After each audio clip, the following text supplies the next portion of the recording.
It's emerged that a teenage boy was orphaned when 3 members of his family died in yesterday's horrific accident on the M56. The 15-year-old boy survived with minor injuries, but his mother, father and 9-year-old brother all died when the minibus they were travelling in collided with the central reservation. 4 other people were also killed. Granada reports coming up tonight. A fun-loving grandfather. Tributes are paid to the minibus driver in the M56 tragedy. Police say they're following up a number of lines of inquiry. A very good evening and welcome to the final Granada reports of the week. Tributes have been paid to the minibus driver from Greater Manchester who died in yesterday's horrific accident on the M56 motorway. 42-year-old Robert Taylor and 6 passengers were killed when his minibus crashed. Today it's also emerged that a teenage boy was orphaned by the crash.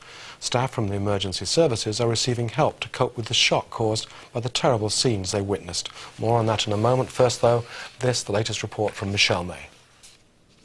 A fun-loving husband, father, grandfather and friend.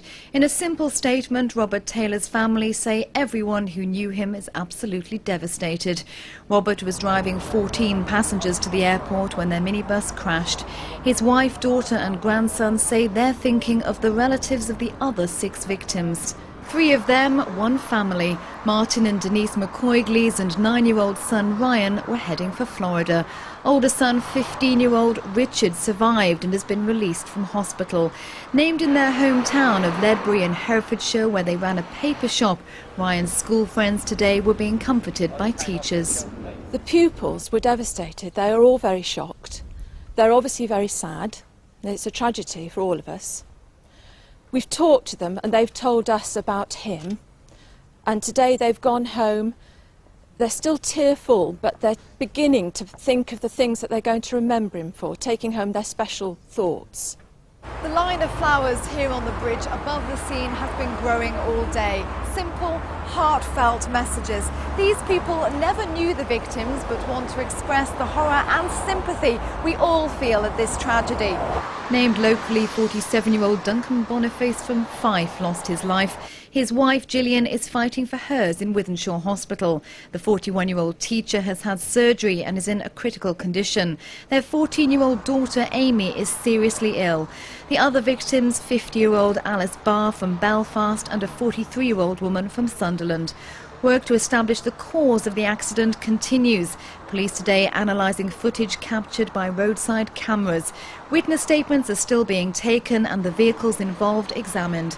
Tonight, many are still struggling to cope with the enormity of the tragedy. Sometimes in the course of your career you come across something that as a human being, as a normal member of the public, you're not used to dealing with. We train for incidents, but what we don't do is train to learn how to deal with some of the scenes that we come across, and yesterday was one of those incidents. Another emergency being answered at Wythenshawe Fire Station. These crews are trained to deal with every conceivable scenario. Yet at the start of a shift, it's impossible to know what lies ahead. And sometimes no amount of training can be done in preparation. These were the firefighters first on the scene of yesterday's minibus crash. Among the debris they found, the bodies of passengers. What happens sometime, you'll go away from the incident.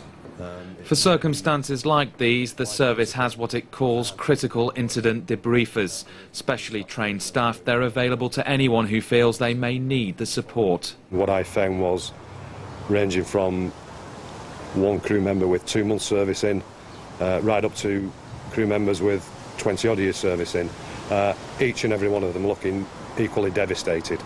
We now know the full name of the first emergency services worker on the scene. PC Paul Fazakali was on routine motorway patrol when the accident happened in front of him.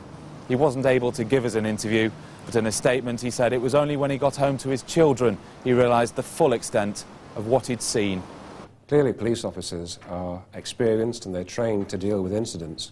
Some incidents are so extraordinary, it's not surprising that they need to talk to somebody about it.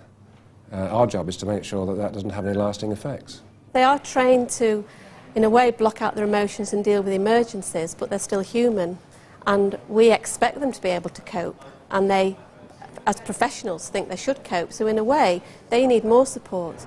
There's grieving now among the victims' relatives and hope among those who tried to save them, they can heal.